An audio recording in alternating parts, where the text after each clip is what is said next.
So we're here tonight honoring 4 Jewish Brooklyn organizations that have really done wondrous things for Brooklyn and the world at large. The Bridge being one of them, and it's astonishing how it's reached out to organizations and communities, individuals, and brought them together in Brooklyn. And it's been very, very exciting to be able to see particularly people who've made a difference, organizations that have made a difference, and the way that everybody has worked with everybody. The Bridge Multicultural Advocacy Project, and we want to thank you, Mark, by the way, for bringing a star in her own right to shoot the video tonight in terms of the outreach you now have in terms of the television community and video community of today. We'll get into that a little more in the discussion. But again, there's a reason if we're starting the Torchbearer Award that, Mark, your organization should be one of the first ones because you deserve it. First, I want to thank Howard. For decades, you've been out there up front in the entire city of New York as a spokesman and as a voice of unity and diversity. I want to thank the Rabbi Levine, and of course the president of the synagogue, an old friend of mine, Steve Lidwin. We worked on many issues together when he was at the police department. And of course, Sally and members of the congregation and all the distinguished folks here, my friend Bill Tingling. I started the Bridge organization 11 years ago. I had this building on Flatbush Avenue. It was empty. It was a school that I ran for many years. I said, what can I do with this empty space? And I had a dream that I'd open up a center with Jews, Muslims, blacks. Everybody could call it a home, like the Prophet Hosea says. It could be their home. I never thought it would be as successful as it was. But over the years, we've had a few hundred events.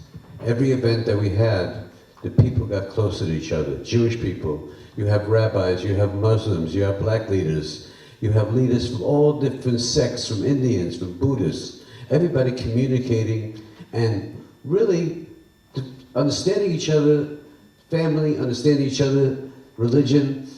By understanding each other, we've come to respect. Because if you read the media today, and you see the level of hate in this country, it's at the highest level since the creation of our nation. And if we don't continue in conversation with people, if we don't talk to each other like brothers and sisters, then we don't have a chance as a nation of democracy. Councilwoman Farrah Lewis we had a trip in 2018, the Bridge organized a trip to Israel. It wasn't a Jewish trip, it was a multicultural trip. We visited Israel, we spent the days at Jewish sites, the sites of Jesus Christ, Bethlehem, Muslim sites, we went to a Palestinian village. We had a great time, it was an incredible success of 10 days of full-time getting to know the cultures and the ancient religions of the world. And it was Councilwoman Farrah Lewis, who was one of the first black leaders to call out and talk about the state of democracy of Israel and how we as a people have a certain bondage to that nation, that holy nation. And she came back from Israel, and with the encouragement of some of our friends, she ran as the first city council person in the 45th Councilmatic District. And she ran as a unity candidate. That was her mission. That was the call. The call of her campaign was not about street loitering, not about street traffic lights, not about speed cameras, not about too much taxes, but her mission, the original mission of her candidacy, of a being of a person coming from a deeply religious family, a spiritual family, was of faith, trust, love, and unity. So it's so glad that you could join us on the stage tonight. I want to thank the Brooklyn Jewish Historical Initiative, Howard, Serena for organizing this evening, and to all of the honorees, and I'll call some of them out, Council for Rescue of Syrian Jews, East Midwood Jewish Center. I did see Wayne here. Thank you for opening up your space to the organization to host tonight, and the Brooklyn Regional Hadassah. Congratulations to all the honorees. I'm Councilmember Farrah Lewis, and I'm here to support Uncle Mark. Mark is more than a friend, but family to me, and I truly appreciate his leadership, his mentorship through the years. Before I was councilwoman, Mark used to chase me around to ask former councilmember Jamani Williams to support his organization, which it birthed an amazing initiative in our district to teach us how to unify, how to come together. And I thank you for your leadership and for all the work that you've done. I see Dorinda here on the camera. And Bill, thank you for always standing by Mark and the community at large. And Howard, creating spaces like this is very important for all of our communities so that we can come together, hear from one another, and find safe spaces to talk about peace, love, and how we can all work together. So I want to thank you for honoring the Bridge Multicultural Project. That continues to be a space to support the community. Right now he's working with migrants, making sure to give them space to heal, especially going through such a traumatic experience, but also providing them with clothing and food and a space for recreation. So I want to thank you for just having a servant's heart. You've always had that, and God will definitely repay you for all your good works and everything that you've done over the years. So congratulations, Uncle Mark. And I look forward to seeing you in more spaces like this to be recognized for all your hard work. I'm going to hand it over now to Howard. Mark, one of the things that I'd like you to mention while you're up here, Mark just came back from Israel, and he did a lot of wonderful things there, but one that really sticks in my mind, and we got about 2 minutes, is he donated a Torah to one of the communities in Israel. That's not a small thing, it's a big deal. And the joy of seeing him on Facebook dancing around with the members of the community in Israel with the Torah that he contributed. The Torah was donated to a new synagogue located on Mount Zion. Mount Zion is a mountain inside the old city of Jerusalem, and that's the tomb of King David. But it's an incredible holy site. That site, if you walk out of the synagogue that I donated the Sefer Torah to, and you go up 12 steps, we were there. That was the Last Supper of Jesus Christ. If you walk 100 feet across the street, you see the cemetery of a great Christian man by the name of Oskar Schindler, who devoted his life to saving so many thousands of Jews during the Holocaust. So for me, this trip was an international trip. It brought tears to my eyes. I came back on the plane soaking with tears of the joy and love that exists in that country between all the religions that pay respect and have respect for that community. The country of Israel and the country of the United States of America always had this warm relationship, strong relationship. Like Serene said, she talked about Israel, you talked about the values of how we were expelled from so many different countries, from Iran, from Morocco, from Syria, and we left $300 billion worth of real estate and money left behind, and nobody in the world mentioned a word. Nobody mentioned a word about the expulsion of Jews. So we honor today the Syrian Jewish community, the Hadassah woman community, and the, of course, the synagogue itself, Rabbi Levin, and all of you. It's my blessing to be here today. It's really my blessing to be here. We have tomorrow night, I came back from Israel, I bought some gifts. I didn't distribute all of them yet, but I had the privilege of Friday giving a Quran to the mayor, and I gave other gifts, and it's just so amazing to be here in a country where all of us can pray, eat, live, and join together. And may tonight's event here is important as we continue to send out the message to the people of the world that love does exist and unity does exist, diversity does exist, and we will stay united and we will stay strong forever. God bless you. So on behalf of the New York City Council, that is now women majority, I just have to throw that in there. That's for the Hadassah crew here.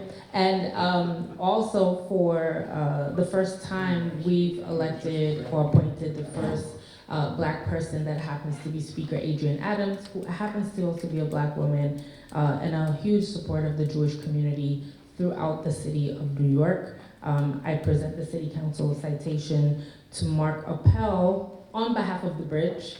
And Dorinda's here as well, and I think you should come up here because of all the work that you've done. And we cannot forget you. And don't be shy. Dorinda has been with the bridge since inception. Her background is in arts and media and culture. And she's been a true supporter of the bridge, a true supporter for Mark. So I wanted to invite you. And I also want to invite Bill because Bill has been standing with the bridge as well. So this is for all of you. If you don't mind sharing the stage with your friends. Mark Appel? Okay.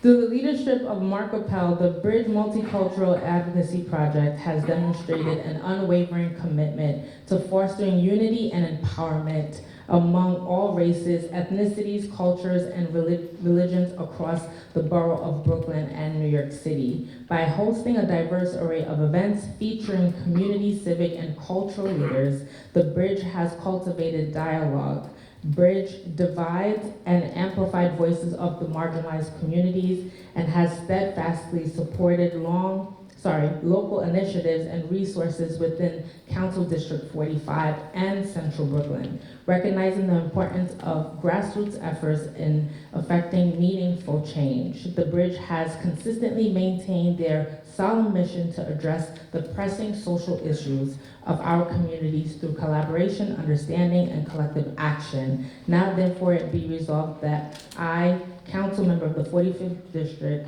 gratefully honor the Bridge Multicultural and Advocacy Project for your outstanding service, enduring contributions to the city of New York. On behalf of Speaker Adrienne Adams and District 45, I would like to present this to the Bridge Multicultural and Advocacy Project. Dr. Ballas came to the United States in 1978. It took 2 years for him to get permission to leave Syria, and it was with the help of Congressman Steve Solars and community member Stephen Shalom. He ran away from severe oppression and wanted to get into a specialty medical program. Correct me if I have this wrong. When he arrived in New York, he started raising awareness about what his fellow Syrians were going through. And he gave speeches at Sharet Zion and other synagogues. He formed the council, and it took 10 years of his life to work on this issue with a dedicated team. He personally met with President George Bush to put the issue of Jews from Arab lands on the table. And when it came to resettlement, Dr. Ballas made a Herculean effort to get over 900 children into yeshivas. So, first, what motivated you to form the council and work on this issue? You can imagine you spoke about the environment in Syria where I was. I lived and I witnessed all the injustice, all the harassment, all the racism against Jews. Even as a child, to go to school, to go to pray, people, Muslims, the Palestinians who live next to us, will insult, will call us names about dirty Jews. So from when I was a kid and going back to school and even medical school, I witnessed the hostility. After finishing my program in medical school, I was supposed to be an intern, and usually interns sleep over in the hospital to attend for the patient. There's 150 physicians like me that I helped for 6 years with my knowledge in taking notes and English and all so forth. The room was double occupancy. Not even one among the 150 Syrian doctors like me would agree to share a room with a Jewish doctor. So that is the culmination. This is the elite of the people. So anyway, I tried to, I risked even my life to get out. Hopefully I was saved, I was not hurt, and I managed, as you said, to get out legally through the help of Congressman Soros and Stephen Schellin, may he rest in peace. And that's when I came here, and you know, people talk about refugees, and you don't know it unless you feel it. I felt it. You know, I was somebody there back home. I was a physician. I had my office. I had my family. And then when I came here, I was by myself. Nobody was waiting for me. You know, it's a horrible, sinking feeling. You know, to be alone, to be a refugee, like a nobody. So I feel for the immigrants. I we don't call them refugees, we call them newcomers. That's basically that's the whole idea. I started. And what really pushed me, not only the background, I had to do something for the community. I had to do something for them. Although I'm a physician, I was trained as a physician all my life. You know, I'm not a politician, I'm not an advocate, but you know, when you see, you feel the pains, things come up, right? So I in Brooklyn here, I met 3 Syrian ladies, Jewish ladies. Now the Mukhabarat, called the Sacred Syrian Police, would not allow a Syrian Jewish family to leave as a whole. So they will let, let's say, the woman with 2 kids and leave the husband with 3 kids back home. And I said, please do something, doctor, do something. You know, they gave me an idea. Everybody was talking about human rights. He said, this is a human rights issue, you know. This is broken families. Let's do something to reunite them. Now I'm talking about the days where they had no internet that we have today. So my office in Forest Hill, they opened the yellow pages and opened looking for congressmen in the area. I would go and knock on the door, make an appointment, human rights issue. And before it became really good, then the idea came about Syrian Jews, and I said, people didn't know anything. I have to put on the map. So I wrote something, and to be fair to everybody, I have to say the first organization I spoke for was Hadassah in New York. I don't know if I found them or they found me, I have no idea. And the reaction was amazing. I said, you know what, let's do it some more. So I started going to shul. I started to write more and more and more. And I went to Shari Sion because you see all the people in the community, even the wealthy one, the known one, you say, no, there's no issue there. No issue, they don't want to leave. So I have to write it down. I have to educate our own people about there's a crisis there. That's how it started. I donate my reward to all the people, to our community, the greatest community in the world. We want to bring up Ron Schweiger to interview Barbara Katz and Shelley Feldman, who are here from Brooklyn Region Hadassah. Now, Brooklyn Region Hadassah has a tremendous story to tell. They were actively involved, mostly in healthcare for women, but many, many, many other things. Nathan's wife, Lena and Nathan Strauss established a health clinic in Jerusalem. And no, Hadassah established. Hadassah, but with their help, Hadassah established that clinic, and it's named after Lena and Nathan Strauss. Barbara. So I just want to say that in 1912, our founder Henrietta Zold founded Hadassah, and she was an amazing fundraiser. So she was the model for everything that we women Hadassah have achieved or have tried to achieve. In November of 2022, and I had seen the Gonzell Rehabilitation Center before it was really off the ground. I saw the start of it, and what that is a state-of-the-art center for rehabilitation, occupational therapy, physical therapy. So, if you've not already done it, we have a petition, #end the silence. And I ask you, if you haven't already signed this petition, to please go to hadassah.org where you can find the petition to sign, and also you can find out a lot more things about what our current programs are in Hadassah.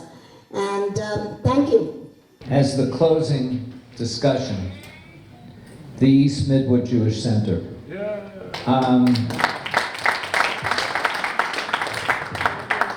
I would ask Rabbi Cantor Levine, where are you, to come up, and Raoul Rothblatt, who's involved with our organization and singular in terms of what he's done in so many communities in Brooklyn.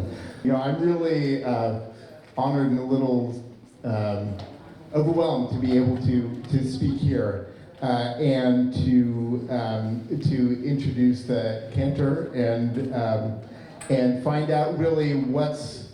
So here we are in the Jewish Center here, and this is an amazing spot. Like, what inspires you about being here, and what name some of the highlights from you. You've been here for how long? For 20 years? 20 years. And how old is this?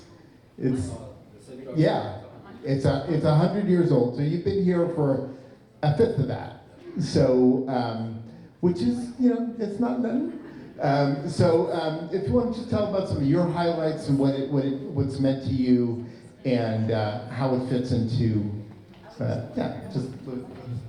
Sure, thanks so much. And I'd like to begin by acknowledging a few people. One of the co-presidents of East Midwood Jewish Center, Steve Litwin, is here this evening. He's sitting right next to Audrey Korlstein, who is the Director of Education and of Synagogue Engagement, and our Executive Director, Wayne Rosenfeld's in the back, and lots of representatives of the synagogue as well here tonight. So it's great to have all of you here. I think one of the things about East Midwood Jewish Center that is important to be aware of is that 100 years ago when it was built, it was part of a movement of Jewish centers that were coming out of the model of Rabbi Mordechai Kaplan, the founder of Reconstructionist Judaism. And his idea of the synagogue was that it should be far more than just a place to pray. It should become a social center, a community center, a place where it becomes the hub of a Jewish community. And that's exactly what the people who envisioned this congregation constructed. We have a magnificent sanctuary upstairs on the 3rd floor that seats 900 people. We have a swimming pool in the basement and a gym, which both spawned an entire class of East Midwood Jewish Center members who didn't necessarily use the sanctuary so much, but they were called the gymnics. And they would come here regularly and play handball and swim and basketball and so forth and so on. The center boasted all kinds of social activities, including what was celebrated a center that produced books in Braille. There was a group of women who worked just actually right underneath us pretty much, just here on the 1st floor. And they had Braille typewriters, and they translated thousands of volumes into Braille so that people, visually impaired people could have access to all sorts of texts. It was a remarkable place. It eventually opened up a day school of its own, which became one of the most celebrated day schools in the country. At one time, it was the largest Jewish day school in the country. I believe that was in the 50s and the 60s. It was under the directorship of Dr. Aryeh Ron, who was a Hebraicist and very, very deeply committed to fostering a love of Israel and a love of the Hebrew language. Many of our members and children of members attended the day school. So it was really a remarkable place for the 100 years of its history. I could keep going for a while. I'll let you ask another question. Well, I'm really struck actually in how radical that must have been, and for them really, revolutionary really, as changing, coming from. So I assume a lot of people were coming from Eastern Europe here, right? So the synagogue had a much different role, even though the community was maybe, you know, people had to sit together, but this was a real change on how they were going to adjust in an American setting. Yeah, it's interesting, you know, if you go to a place like Park Avenue Synagogue and you look at the names on the windows, they're mostly Yekas, they're mostly German Jews. You know, you can tell by the names. Here, it was mostly Eastern European Jews who founded the center, Jews of Ashkenazi origin, of course. You know, they came to this neighborhood, which was largely unpopulated at the time. I'd have to defer to Mr. Schweiger on this, but I think the subway was just then being built out here and gave greater access. And this neighborhood became populated largely by conservative Jews. And I think that the founding families were quite successful. These were not, you know, people that right off the boat, as it were. The founding families raised a staggering amount of money for 1924 in order to construct this place. And so certainly they were coming out of an Eastern European background, but I think many of them were already second generation. This synagogue, the East Midwood Jewish Center, is the only synagogue in the world that has a Cop who became a rabbi here, and another Cop who became the president of the synagogue, and that's Steve Litwick. A lot of Cops have traversed these premises over the years, but this has been a synagogue which really is so much a part of New York City's history. It's been very, very exciting to be able to see particularly people who've made a difference, organizations that have made a difference, and the way that everybody has worked with everybody. Even within our own Jewish community, we have people from so many different backgrounds that typically don't necessarily get together, you know? And through organizations such as the Bridge, BJHI, and others, there's an opportunity of learning about each other. That's really it.